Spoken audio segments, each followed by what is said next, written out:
Historia de la filosofía. Nicolás Savagnin. Volumen 2, 22, parte cuarta. La filosofía del Renacimiento. Capítulo 3. Renacimiento y platonismo. 353. El platonismo italiano. Mientras Cusano iba elaborando su filosofía, que al renovar el platonismo renovaba también la concepción del hombre y de su mundo, se desarrollaba en Italia la polémica alrededor del Platón y su valor comparativo respecto al aristotelismo. Esta larga polémica había sido iniciada por Jorge Gemisto Pletón, nacido en Constantinopla hacia el año 1355, muerto en el año 1450.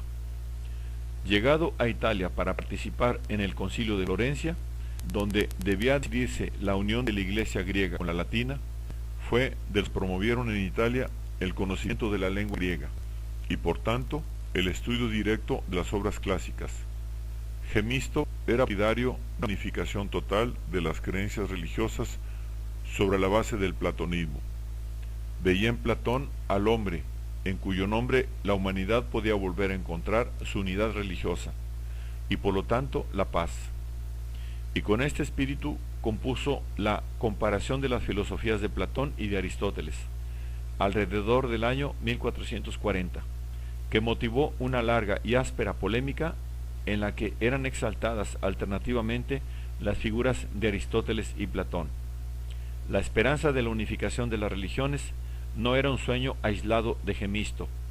El mismo Nicolás de Cusa, algunos años después, en De Pace Fidei, 1454, expresaba la misma esperanza e invocaba a Dios para que concediese a los hombres que le venerasen en una única religión, aunque hubiera de subsistir la diversidad de ceremonias y de ritos.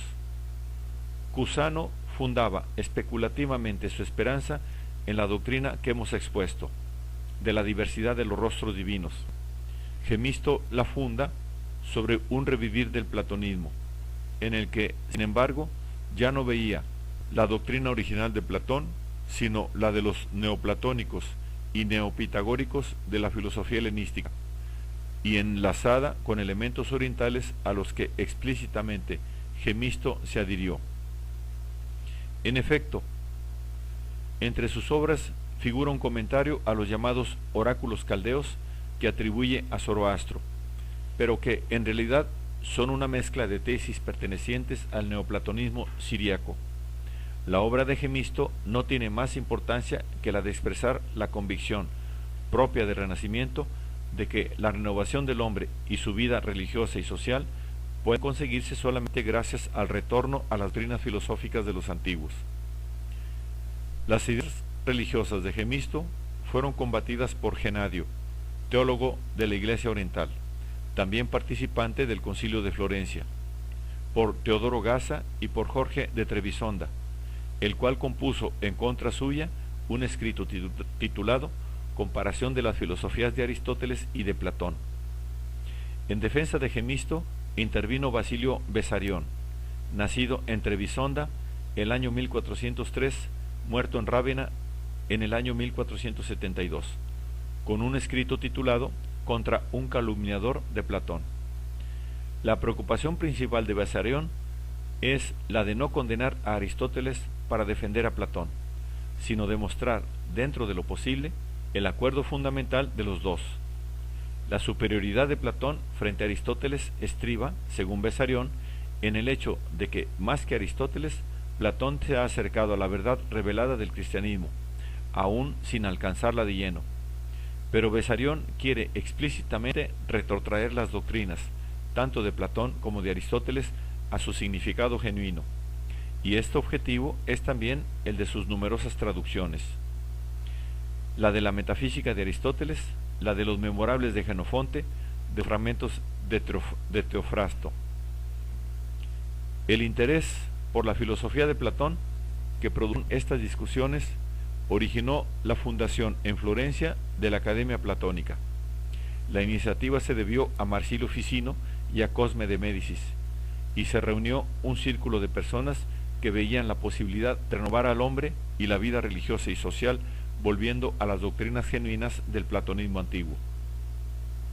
Los secuaces de la Academia, y de un modo especialmente Marsilio Ficino y Cristóbal Landino, veían en el platonismo la síntesis de todo el pensamiento religioso de la antigüedad, y por lo tanto también del cristianismo, y por ello la más alta y verdadera religión posible. En efecto, la doctrina de Platón era considerada por Ficino como la última y más perfecta manifestación de aquella teología iniciada por Mercurio Trimegisto y continuada y desarrollada por Orfeo y Pitágoras. El acuerdo entre esta teología y el cristianismo se explicaba reconociendo una fuente común de las doctrinas de Platón y de Moisés, fuente contenida en la enseñanza de Mercurio Trimegisto, que habría sido el núcleo de toda la teología posterior. Así pues, el retorno al platonismo para los secuaces de la Academia Platónica no significaba un retorno al paganismo, sino más bien una renovación del cristianismo, con su reducción a la fuente originaria, que habría sido precisamente el platonismo. A este retorno a lo antiguo se añade otro aspecto de la Academia Platónica, el anticlericalismo. Contra las pretensiones de supremacía política del papado, la Academia Platónica sostenía un retorno a las ideas imperiales de Roma, y por tanto hacía muy a menudo objeto de comentarios y de discusiones el de Monarquía, de Dante. Sobre los miembros de la Academia, además de los numerosos literatos y doctos de la época que se reunían alrededor de Lorenzo el Magnífico y de Ficino, ocupa un lugar preeminente Cristóbal Landino, que vivió entre el 1424 y el 1498. En las Disputationes Camaldulenses, en De Vera Nobilate y en De Nobilate Animae, diálogos en los que hablan los personajes de la Academia, se exponen y defienden las doctrinas de Ficino. Pero la figura que constituyó el centro animador de la Academia fue Marsilio Ficino.